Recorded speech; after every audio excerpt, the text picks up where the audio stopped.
Hi guys, it's Zara Fagan with ZaraPhD.com, author of the book Minimalist Homeschooling, and I'm coming to you today with another Minimalist Homeschooling tutorial.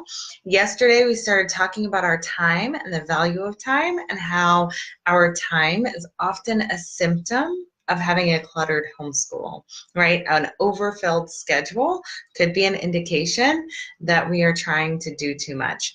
So, first things first, let's talk about not reorganizing and moving the mess, right? So if we are decluttering our space or our home, we're not supposed to just move things around or buy more bins. We are going to purge the things that are unnecessary. The same thing goes for your homeschool schedule, guys. So if you are moving things around, lessons and subjects around on your planner like a game of Tetris, you have too much to do. Instead of reorganizing or moving that mess, it's time to purge. Alrighty, so let's move on to the next thing. So here are some rules that we have for minimalist homeschooling. First of all, you're going to time yourself because we don't furnish a room without knowing the dimensions of that room and knowing the dimensions of the furniture and whether it's going to fit. Same thing goes for your schedule. We can't start filling up your temporal space without knowing the size of the space or the size of the furnishings, aka your subjects and lessons and activities and everything else you want to fit into that space. All right. Number two, don't multitask. That's not the best way to make a high value use of your time. We are here to help our kids concentrate and meet their goals, not to provide added distractions. So try your best not to multitask. Leave contingency time. So teachers, use this as transition time. You can call it whatever you'd like, but allow a contingency budget of time in your schedule if you want to be stress-free. Leave some open space. Nobody wants a hoarding house where you can't move in between because everything's crammed so full. Same thing goes with your schedule, guys. You have to leave some open space in between things and in your day. If you don't plan free time, it won't happen on its own. You have to literally plan unplanned time. Sounds counterintuitive, but it's totally true. You have to plan open space and walkways in your room, and you have to plan open space and some time to breathe in your schedule.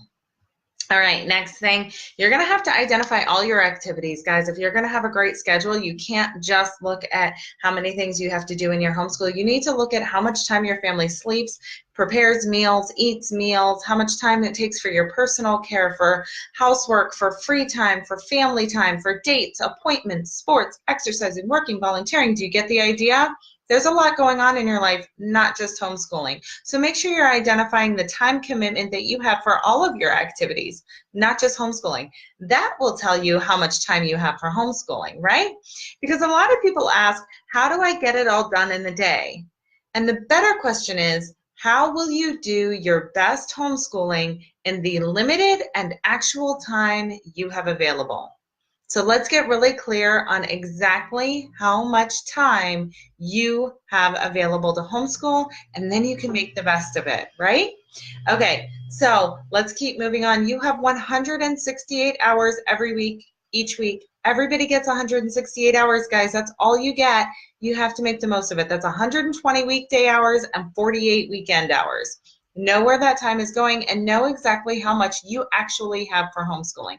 Because if you have so many activities that you only have 3, 4, 5, 6 hours to homeschool, but you're trying to fit in more than that, it's not going to work. You will be stressed. Let's be realistic about our schedules, okay? And then you can, once you know that time that you have for homeschooling, then you start assigning that to subjects. Too many people try to plan their homeschool backwards, right? They get all the resources and all the subjects that they think they need and that they think they're going to use, and then they try to fit it into their planner, not even knowing in advance whether they have time for all of those things that they've chosen. So we're going to flip that around, turn it on its head. You're going to know how much time you have, and then you're going to carefully select how to fill that time for your homeschool. Does that make sense? So we're really trying to determine how we do the best homeschooling in that time that we have available. Okay? So Here's what we need to know.